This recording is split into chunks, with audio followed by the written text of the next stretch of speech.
Hi dears, എല്ലാവർക്കും മനൂസ് കിച്ചണിലേക്ക് വീണ്ടും സ്വാഗതം. ഇന്ന് നല്ലൊരു ലഞ്ച് വീഡിയോ ആണ്. നമുക്ക് ഊണിന് പെട്ടെന്ന് ഒരു 10-15 മിനിറ്റ് കൊണ്ട് ഉണ്ടാക്കാൻ പറ്റുന്ന 2 കറികളാണ്.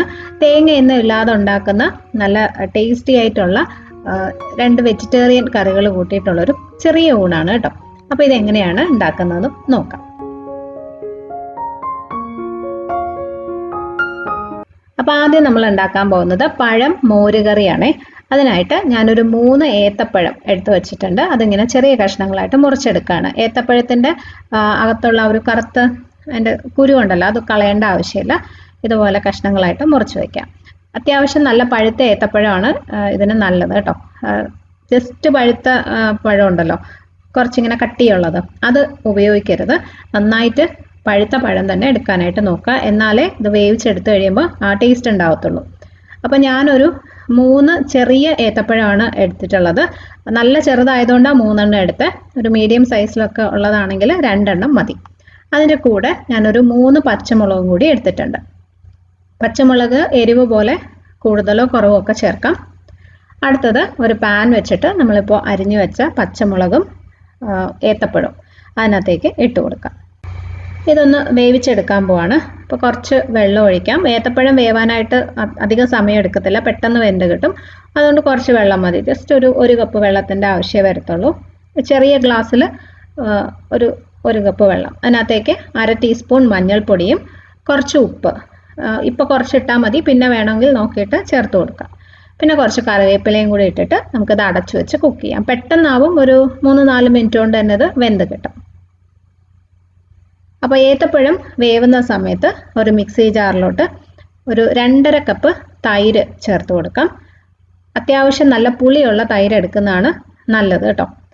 അപ്പോൾ 2.5 കപ്പ് തൈരെന്ന് പറയുമ്പം നമ്മളിപ്പോൾ പാക്കറ്റിൽ കവറിൽ തൈര് കിട്ടുമല്ലോ, അത് മേടിക്കുകയാണെങ്കിൽ 1 കവറ് തൈരാണേ. ഇതിപ്പോൾ ഞാൻ വീട്ടിലുണ്ടാക്കിയ തൈരാണ്. ഇതിനകത്തേക്ക് ഒരു 1/2 ടീസ്പൂൺ മുതൽ 1/4 ടീസ്പൂൺ അളവിൽ മഞ്ഞൾപ്പൊടിയും കൂടി ഇട്ടിട്ട് നന്നായിട്ടൊന്ന് അടിച്ചെടുക്കാം. വെള്ളം ഒന്നും ഒഴിക്കേണ്ട, ജസ്റ്റ് ഒന്ന് മിക്സിയിൽ 1-2 തവണ ഒന്ന് പൾസ് ചെയ്തങ്ങ് എടുത്താൽ മതി. കട്ടയൊക്കെ മാറി ഒന്ന് ലൂസായി കിട്ടാനാണ്. അപ്പോൾ തൈരും മഞ്ഞൾപ്പൊടിയും കൂടി ഇതുപോലെ അടിച്ചു വെച്ചിട്ടുണ്ട്.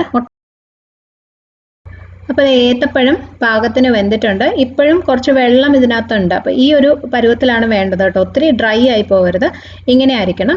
ഇനി ഇത് നമുക്കൊന്ന് ഉടച്ചെടുക്കാം. നന്നായിട്ട് ഏത്തപ്പഴം വെന്തിട്ടുണ്ടെന്ന് നോക്കണം കേട്ടോ, അല്ലെങ്കിൽ ആ ഒരു പച്ചപ്പ് കിടന്നു കഴിഞ്ഞാൽ കറക്റ്റ് ടേസ്റ്റിൽ കിട്ടത്തില്ല. അപ്പോൾ ഇനി ഞാൻ ഇതുപോലെ ഒന്ന് ഉടച്ചു കൊടുക്കുകയാണ്. ഫുൾ ഉടയ്ക്കേണ്ട, കുറച്ച് കഷ്ണങ്ങൾ അതുപോലെ ഇട്ടിട്ട് ചെറുതായിട്ട് ഇങ്ങനെ ഒന്ന് ഉടയ്ക്കുക. ആ ഉടച്ച് ഒരു പേസ്റ്റ് പോലെ ഇരിക്കുന്നതിലോട്ട് തൈരൊന്ന് മിക്സ് ആവുമ്പോഴാണ് നല്ലൊരു ടേസ്റ്റ് വരുന്നത്.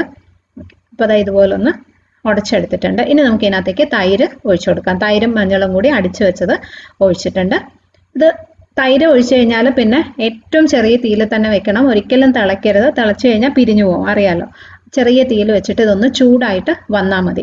ഞാൻ നേരത്തെ പറഞ്ഞ പോലെ നല്ല പുളിയുള്ള തൈര് തന്നെ എടുക്കാനായിട്ട് നോക്കണേ. കാരണം ഏത്തപ്പഴം അത്യാവശ്യം നല്ല മധുരം ഉണ്ടാവും. അപ്പോൾ അതിങ്ങനെ വേവിച്ച് ഉടച്ച് വെച്ചിരിക്കുന്നതിലോട്ട് നമ്മൾ പുളി ഇല്ലാത്ത തൈര് ചേർത്ത് കഴിഞ്ഞാൽ ശരിക്കും ആ നല്ലൊരു ടേസ്റ്റ് ഉണ്ടാവത്തില്ല. കാരണം നല്ല മധുരം പോലെ ആയിപ്പോവും. പക്ഷേ ഈ നല്ല പുളി ഉള്ളതാകുമ്പം ആ മധുരവും പുളിയും എല്ലാം കൂടി മിക്സ് ചെയ്ത് വരുമ്പോൾ നല്ലൊരു സൂപ്പർ ടേസ്റ്റാണ്. ഓക്കെ, അപ്പോൾ ഇത് ചെറുതായിട്ടൊന്ന് ചൂടായിട്ടുണ്ട്. ഇനി ഇതിനകത്തേക്ക് ഞാൻ കുറച്ചും കൂടി ഉപ്പ് ചേർക്കുകയാണ് കേട്ടോ. ടേസ്റ്റ് ചെയ്ത് നോക്കിയപ്പോൾ ഉപ്പ് കുറച്ച് കുറവായിരുന്നു. പാകത്തിന് ചേർത്ത് കൊടുക്കുക. ലാസ്റ്റ് ഇതിനകത്ത് നമുക്ക് കുറച്ച് ഉലുവ പൊടിച്ചതും കൂടി ചേർക്കാം. ജസ്റ്റ് ഒരു 1/4 ടീസ്പൂൺ മുതൽ 1/2 ടീസ്പൂൺ അളവിൽ ചേർത്താൽ മതി. ഉലുവ ഒത്തിരി കൂടിപ്പോകരുത്, കയ്പ്പ് വരും. ലാസ്റ്റ് ഈ മോരുകറിയിലായാലും പുളിശ്ശേരിയിലായാലും കുറച്ച് ഉലുവ ചേർക്കുമ്പോൾ നല്ലൊരു ടേസ്റ്റാണ്. നന്നായിട്ടൊന്ന് മിക്സ് ചെയ്തു. ഇത്രയേ ഉള്ളൂ. ഇത് റെഡി ആയിട്ടുണ്ട്, ചൂടായിട്ടുണ്ട്. ഒരു കാര്യം കൂടി പറയാനുള്ളത്, ഞാൻ ഇതിനകത്ത് ഒട്ടും വെള്ളം ഒഴിച്ചിട്ടില്ല. അപ്പം അഥവാ നിങ്ങൾ ഉപയോഗിക്കുന്ന തൈര് കുറച്ചും കൂടി കട്ടി തൈരാണ്, ഇത് നല്ല കുറുകിയിരിക്കുന്നു എന്ന് തോന്നുകയാണെങ്കിൽ ആവശ്യത്തിന് വെള്ളവും കൂടി ഒഴിച്ചു കൊടുക്കാം കേട്ടോ. അപ്പോൾ അതൊക്കെ അഡ്ജസ്റ്റ് ചെയ്താൽ മതി. അപ്പോൾ ഇത് അങ്ങോട്ട് മാറ്റി വയ്ക്കാം. ഇനി നമുക്ക് ഇതിന് വേണ്ടിയിട്ട് താളിക്കുന്നത് റെഡിയാക്കാം. അപ്പോൾ താളിക്കാനായിട്ട് കുറച്ച് എണ്ണയിൽ ഒരു ടീസ്പൂൺ കടുക് ഇട്ടു. ഇതിനകത്തോട്ട് ഒരു ടീസ്പൂൺ ഇഞ്ചി നല്ല കുഞ്ഞായിട്ട് അരിഞ്ഞതും കൂടി ചേർക്കാണ് കേട്ടോ. സാധാരണ നമ്മൾ ഇങ്ങനെ താളിക്കുന്നതിൽ ഇഞ്ചി ചേർക്കാറില്ല, പക്ഷേ ഇത് നല്ലൊരു ടേസ്റ്റാണ്. ഒന്ന് ഫ്രൈ ചെയ്ത് ഈ പുളിശ്ശേരി അല്ലെങ്കിൽ മോരുകറിയിലോട്ട് ചേർത്ത് കഴിയുമ്പോൾ നല്ലൊരു ഫ്ലേവറാണ്. അപ്പോൾ ഈ ഇഞ്ചി നല്ലോണം ഒന്ന് മൂത്ത് വരണം. ഇഞ്ചി മൂത്ത് കഴിയുമ്പോൾ അതിനകത്തേക്ക് ഒരു 1-2 വറ്റൽമുളകും കുറച്ച് കറിവേപ്പിലയും കൂടി ഇട്ട് കൊടുക്കാം. ഇഞ്ചി ഇതുപോലെ ഒന്ന് ഫ്രൈ ആവണം കേട്ടോ, എന്നാലേ ആ ഒരു നല്ലൊരു ടേസ്റ്റ് വരുള്ളൂ. നമ്മൾ റെഡിയാക്കി വെച്ചിരിക്കുന്ന മോരുകറിയിലോട്ട് ഒഴിച്ചു കൊടുത്തു. അപ്പോൾ ഇത്രയേ ഉള്ളൂ, നമ്മുടെ പഴം മോരുകറി റെഡി. സൂപ്പർ ടേസ്റ്റാണ് ഇത്, നിങ്ങൾ എന്തായാലും ഒന്ന് ട്രൈ ചെയ്ത് നോക്കണം. പിന്നെ നമ്മൾ മാമ്പഴ പുളിശ്ശേരി ഒക്കെ ഉണ്ടാക്കുമ്പോൾ, പൈനാപ്പിൾ പുളിശ്ശേരി ഒക്കെ ഉണ്ടാക്കുമ്പോൾ ചില സമയത്ത് കുറച്ച് പഞ്ചസാരയും കൂടി ചേർക്കുമല്ലോ ഒരു മധുരത്തിനായിട്ട്. പക്ഷെ ഇതിനകത്ത് അതിൻ്റെ ആവശ്യമില്ല, പഴത്തിൻ്റെ ആ നല്ലൊരു മധുരം മതി. മോരുകറി റെഡി. അടുത്തത് നമ്മളൊരു വഴുതനങ്ങ റോസ്റ്റ് ആണ് ഉണ്ടാക്കാൻ പോകുന്നത്.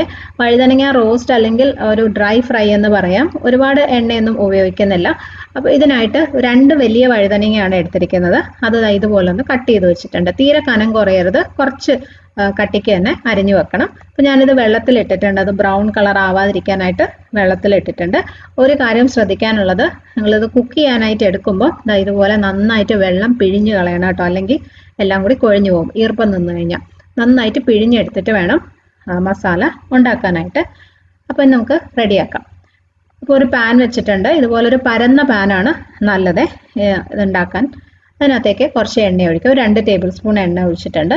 ഇതിനകത്തേക്ക് ഒരു 5-6 അല്ലി വെളുത്തുള്ളി ഒന്ന് ചതച്ച് ചേർക്കുകയാണ്.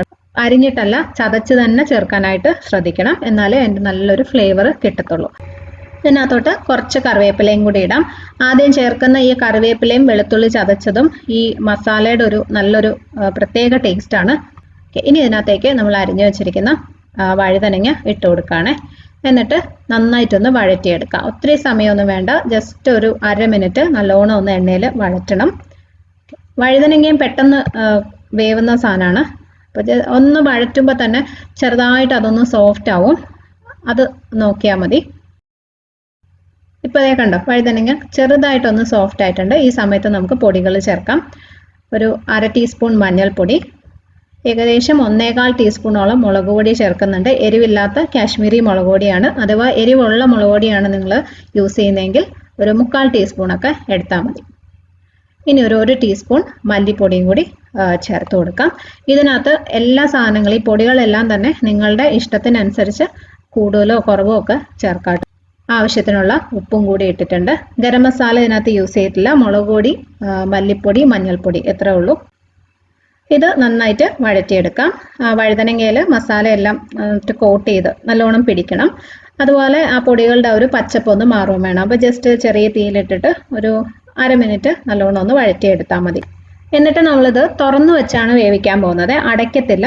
തുറന്നു വെച്ച് ഈ പാനിൽ ഇങ്ങനെ നിരത്തി വെച്ച് ചെറിയ തീയിലിട്ട് വേവിച്ചെടുക്കുകയാണ് ചെയ്യുന്നത്. അതുകൊണ്ടാണ് ഇതുപോലെ പരന്ന പാൻ തന്നെ എടുക്കാനായിട്ട് പറഞ്ഞത്. അപ്പോൾ ചെറിയ തീയിൽ ഇടയ്ക്കിടയ്ക്ക് ഇങ്ങനെ ഇളക്കി കൊടുത്ത് ഇത് ഫ്രൈ ചെയ്തെടുക്കുമ്പോൾ ആണ് കറക്റ്റായിട്ട് കിട്ടുന്നത്. നമ്മൾ അടച്ചു വെച്ച് കഴിഞ്ഞാൽ അതിൻ്റെ ഒരു ഈർപ്പൊക്കെ വീണിട്ട് കുറച്ചും കൂടെ കൊഴിഞ്ഞു പോകും. അപ്പോൾ ഇത് ഓരോ പീസുകളായിട്ട് തന്നെ ഇങ്ങനെ കിട്ടണം. അപ്പോൾ ഏറ്റവും ചെറിയ തീയിൽ ഇത് ഇങ്ങനെ വെക്കുക. എന്നിട്ട് ഒരു 2-3 പ്രാവശ്യം ഇടയ്ക്കിടയ്ക്ക് ഒന്ന് ഇളക്കി കൊടുക്കുക. കുറച്ച് കഴിയുമ്പോൾ ഇത് പാകത്തിന് വെന്ത് കുറച്ചൊന്ന് മൊരിഞ്ഞ് കിട്ടും. നല്ല ടേസ്റ്റി ആയിട്ടുള്ളൊരു മസാലയാണ് ഇതിൻ്റെത്. സാധാരണ ഈ വഴുതനങ്ങ ഒരുപാട് പേർക്ക് ഇഷ്ടമില്ല. അപ്പോൾ അങ്ങനെയാണെങ്കിലും നിങ്ങൾ ട്രൈ ചെയ്ത് നോക്കണം. വെളുത്തുള്ളി ചതച്ചതിൻ്റെയൊക്കെ ഒരു ടേസ്റ്റ് വരുമ്പോൾ നല്ലൊരു മസാലയാണ്. അപ്പോൾ അതേ ഒരു 5 മിനിറ്റിനുള്ളിൽ തന്നെ നമ്മുടെ വഴുതനങ്ങ ഡ്രൈ ഫ്രൈ അല്ലെങ്കിൽ റോസ്റ്റ് റെഡി ആയിട്ടുണ്ട്. കണ്ടോ, ഇതുപോലെയാണ്. കുറച്ച് പുറമേയൊക്കെ മൊരിഞ്ഞിട്ടുണ്ട്, പാകത്തിന് വെന്തിട്ടുമുണ്ട്, എന്നാൽ ഒട്ടും കൊഴിഞ്ഞു പോയിട്ടില്ല. അപ്പോൾ ഇന്നത്തെ എൻ്റെ ഊണ് ദേ പഴം മോരുകറി. ഇത് ചോറിൻ്റെ കൂടെ അല്ലാതെ വെറുതെ നമുക്ക് കഴിച്ചുകൊണ്ടിരിക്കാൻ തോന്നും, അത്ര ടേസ്റ്റാണ്. ആ തൈരിലോട്ട് പഴത്തിൻ്റെ ആ ഒരു രുചിയൊക്കെ വന്നിട്ട് സൂപ്പറാണ്. അതിൻ്റെ കൂടെ വഴുതനങ്ങ ഡ്രൈ ഫ്രൈ, കുറച്ച് അച്ചാറും ഉണ്ട് കേട്ടോ. അപ്പോൾ ഇതൊരു പക്ക വെജിറ്റേറിയൻ മീലാണ്. അഥവാ നിങ്ങൾക്ക് നോൺ വെജ് കഴിക്കണമെന്നുണ്ടെങ്കിൽ ഇതിൻ്റെ കൂടെ മുട്ട പൊരിച്ചതോ ചിക്കനോ ഫിഷോ എന്ത് വേണമെങ്കിലും ട്രൈ ചെയ്യാം. അപ്പോൾ കുറഞ്ഞ സമയം കൊണ്ട് നമുക്ക് ഉണ്ടാക്കാൻ പറ്റുന്ന 2 കറികളുടെ റെസിപ്പിയാണ് ഷെയർ ചെയ്തത്. അപ്പോൾ നിങ്ങൾക്ക് ഇഷ്ടമായിട്ടുണ്ടാവുമെന്ന് വിചാരിക്കുന്നു. വീഡിയോസ് നിങ്ങളുടെ ഫ്രണ്ട്സുമായിട്ടും ഫാമിലിയായിട്ടൊക്കെ ഷെയർ ചെയ്യാൻ മറക്കരുത്. അതുപോലെ സബ്സ്ക്രൈബ് ചെയ്തിട്ടില്ലാത്തവരുണ്ടെങ്കിൽ ചെയ്ത് സപ്പോർട്ട് ചെയ്യണേ. അപ്പോൾ ഇതുപോലെ തന്നെ നല്ല റെസിപ്പീസ് ഒക്കെ ആയിട്ട് നമുക്ക് വീണ്ടും കാണാം. Bye friends, thank you for watching.